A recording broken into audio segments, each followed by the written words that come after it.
Step into the shadows of history with me, where power and betrayal collide. Today, we unravel the chilling tales of African leaders who dared to defy the status quo, only to be silenced by bullets, coups, and conspiracies. These were not mere accidents of fate. They were calculated moves in a high-stakes game of geopolitics. Calculated games to make sure that Africa remains on her knees. Our journey begins in the heart of Africa, in the Democratic Republic of Congo. Patrice Lumumba, a passionate visionary, sought true independence for his people. But his defiance against neo-colonial forces made him a marked man. The CIA, Belgium, and local rivals conspired, and in January 1961, he was executed, and his dreams buried with him.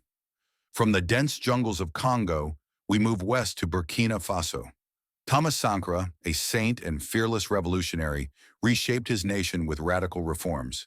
He fought corruption, empowered the people, and challenged foreign dominance. But in 1987, betrayal struck from within.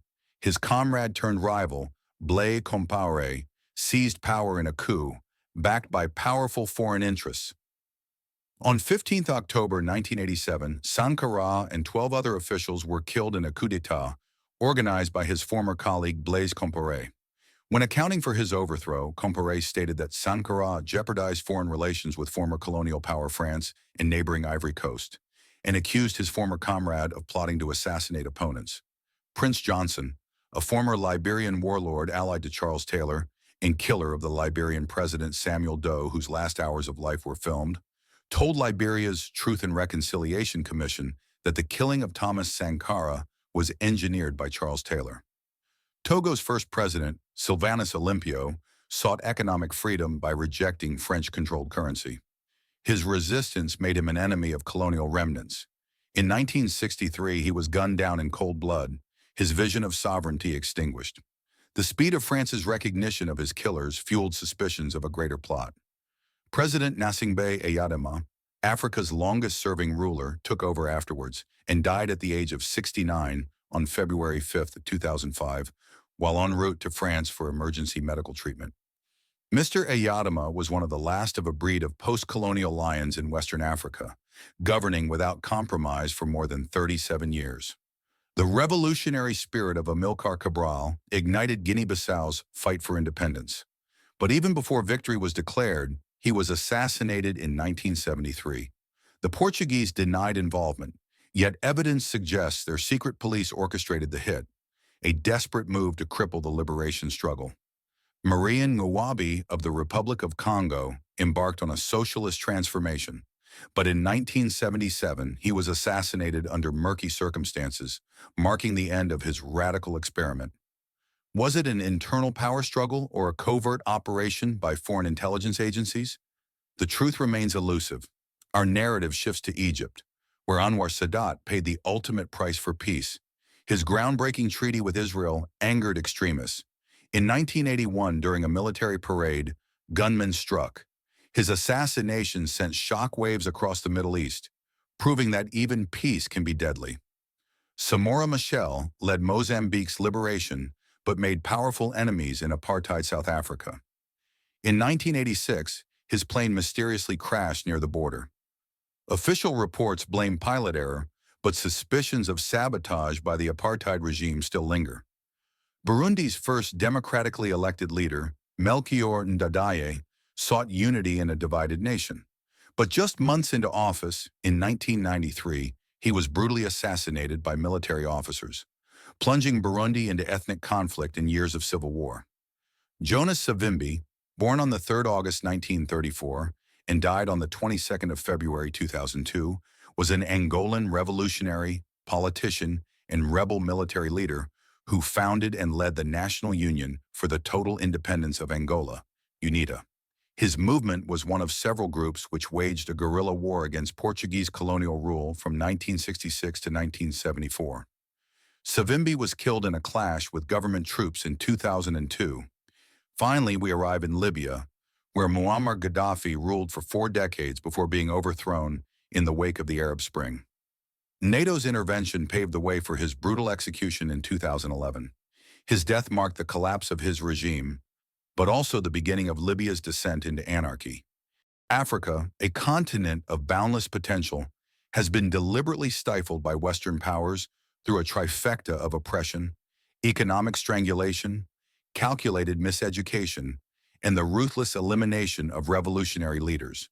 These forces have ensured that Africa remains dependent, misinformed, and politically incapacitated, making true liberation a distant dream. The economic sabotage of Africa is not accidental. It is a calculated effort by Western powers to maintain their grip on the continent's resources. Through institutions like the International Monetary Fund, IMF, and the World Bank, Africa is forced into crippling debts that ensure perpetual servitude. These loans, given under the guise of development, come with exploitative conditions that prioritize Western economic interests over African sovereignty. Structural adjustment programs, SAPs, for instance, have gutted essential public services like healthcare and education, while ensuring that African nations remain suppliers of raw materials rather than industrial powerhouses.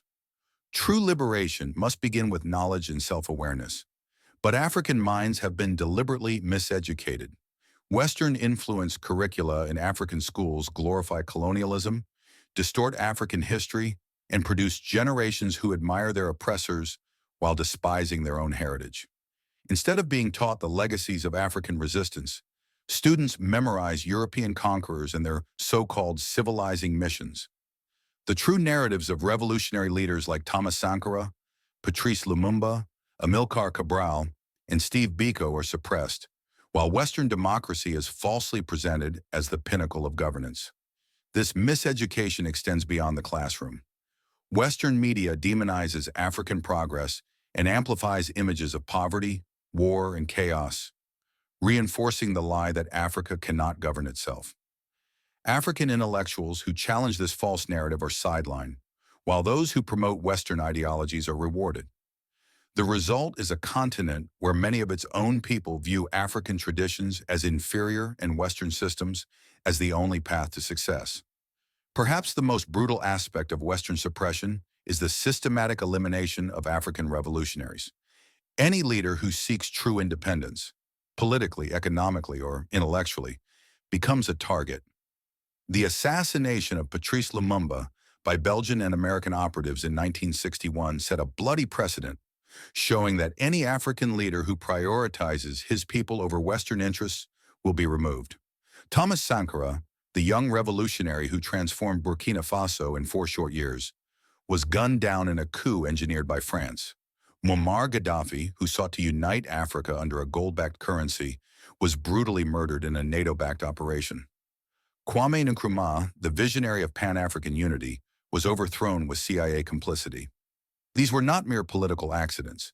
They were calculated moves to ensure that Africa never rises beyond Western control.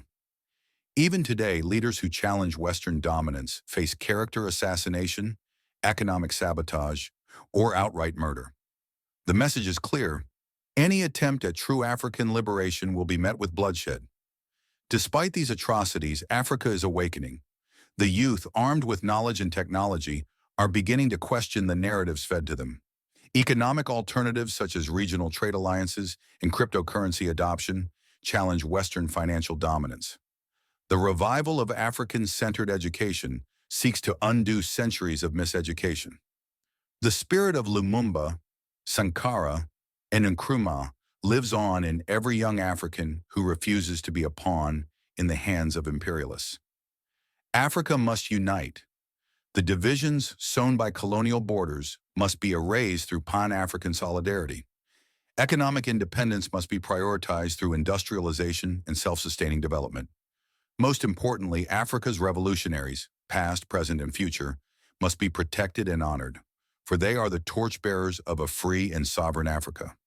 The West has waged war on Africa through economic sabotage, intellectual enslavement, and political assassinations. But the battle is not over.